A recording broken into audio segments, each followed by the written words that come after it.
Good morning, students. Welcome to the class of refrigeration and conditioning. And till now, or till the last class, we have completed or I have ended our class on describing different types of rotary compressors. And today we will complete the remaining part of the classifications. So today's first topic is the working of a root blower, or the working of a screw type, is also known as a screw type compressor. Roots blower is also known as screw type compressor. So what is roots blower? What is the function of roots blower? See, this one is the figure of roots blower. See, one driving rotor is there, one driven rotor is there.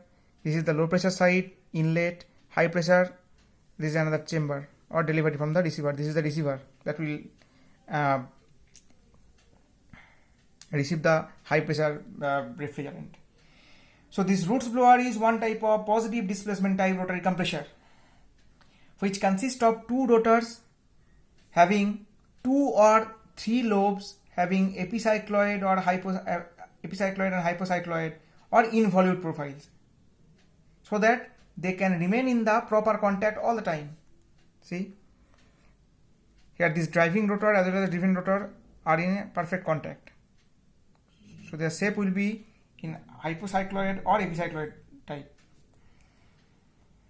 Actually, this one denotes two-lobe rotor compressor or two-lobe rotors for the particular roots blower. Why two lobes? This is first lobe, this one is the second lobe.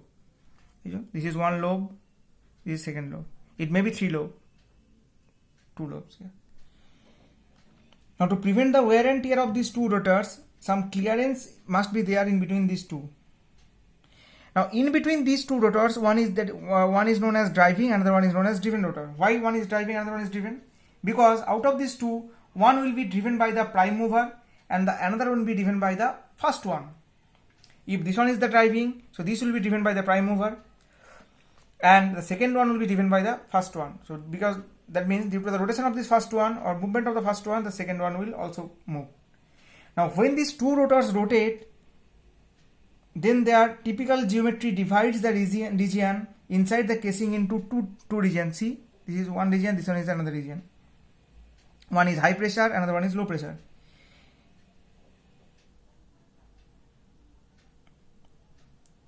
So here in this figure, this one is having an inlet section 1 dash or 1 and exit section 2.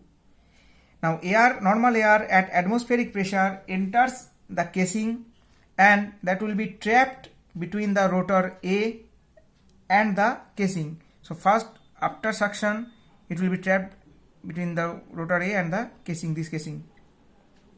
Okay. Now when this rotor A rotate with the help of prime mover, then that air will be trapped in the volume space V. That air that is previously trapped in the volume space V will be now displaced towards from this low pressure region towards this high pressure region.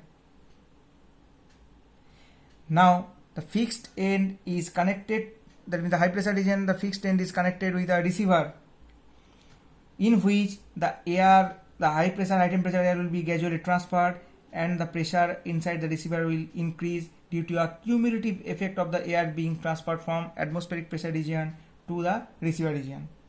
Now due to one revolution of this positive displacement of the air trapped between this rotor, driving rotor and the casing, that is from the inlet to the receiver end, shall occur 4 times in case of two-lobe rotor as shown.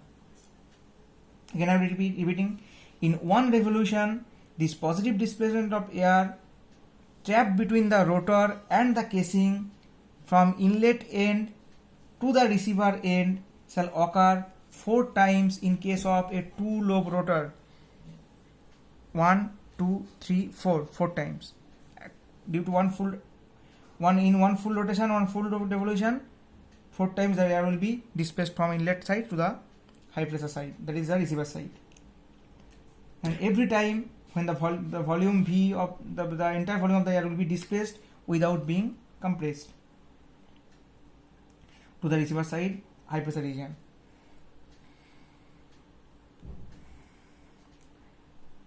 Now remember that these root blowers are available in the capacity ranging from, the capacity range in case of roots blower are from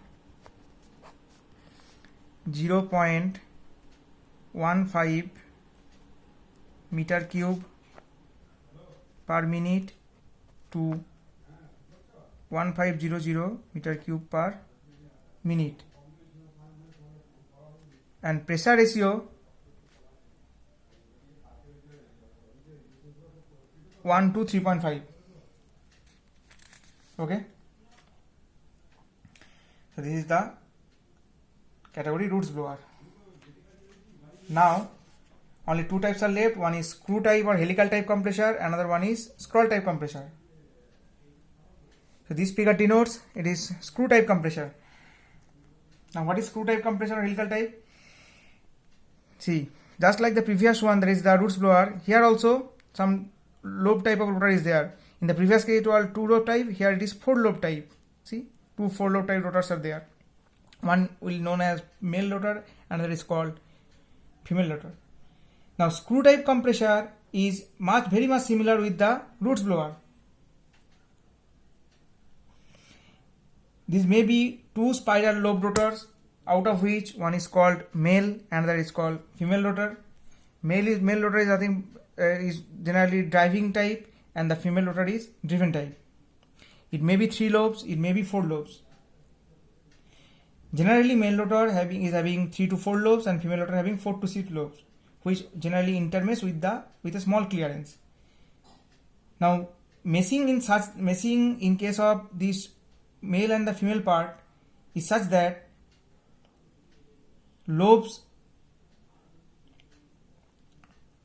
jutting out of male rotor gets displaced in matching hollow portion of the female rotor.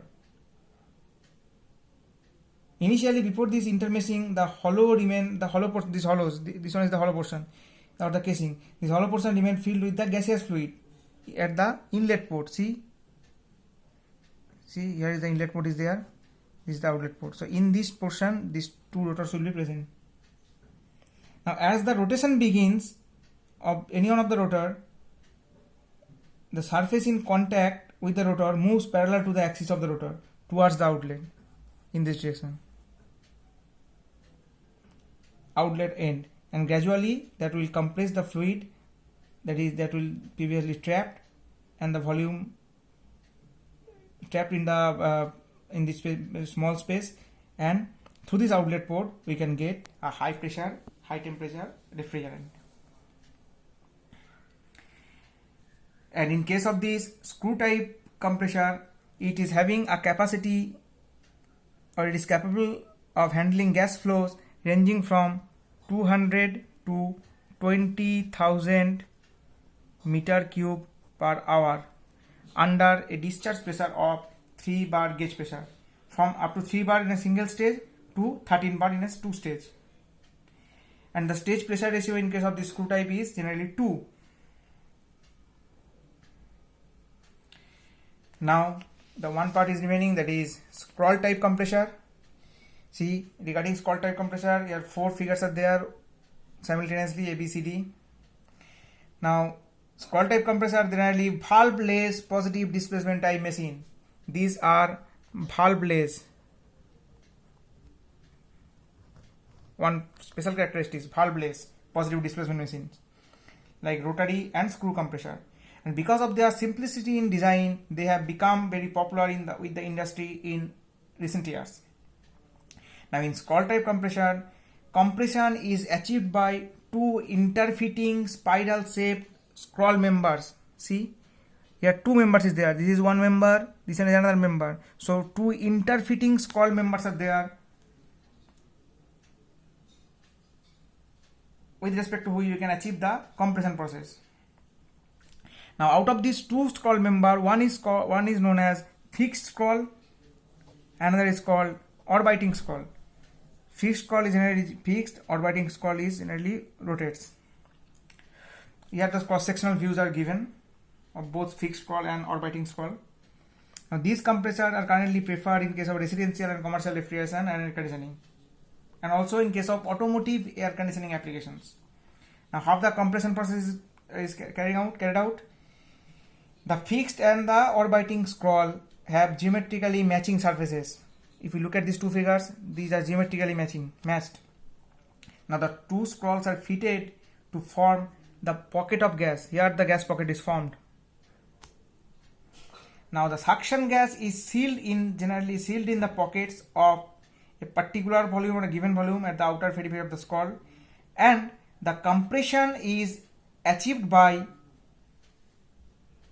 progressively reducing the size of these pockets. Here the size of the pocket is large, and by progressively reducing, since one is fixed and the scroll is orbiting, so by progressively reducing the size of this pocket by the help of the motion of this orbiting scroll,